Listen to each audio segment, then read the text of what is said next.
Step number 4, decide the type of investment. There are many things to consider on what type of investment to make and what asset class to invest in. Multifamily is a great asset class because everyone needs a place to live. Millennials are placing strong demand on rental apartments. According to the data from the U.S. Census Bureau, renting represents the most common form of housing for millennial generation, the largest generation in U.S. history.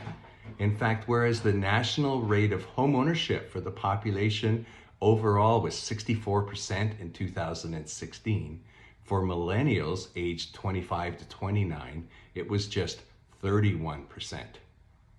Data suggests that increasing demand for workforce housing. The long-term benefit investing in workforce housing, according to the 2017 State of the Nation's Housing Study by Harvard Research, comes down to a simple supply and demand. As the study found, while the construction of high-end A-class properties has increased in recent years, it has fallen for the asset class of B and C properties. In other words, workforce housing is facing a shortage of units. The data also indicates that multifamily investments enjoy a preferential mortgage market and better funding terms relative to the other types of commercial real estate.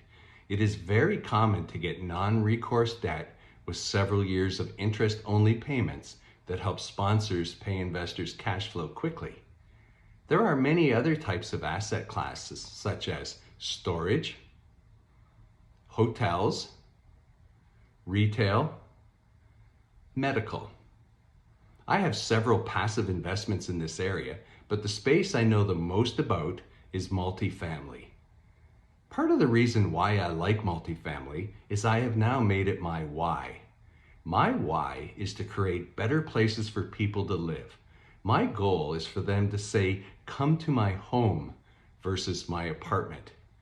I also want to create a better place to work so the team feels empowered to make a difference.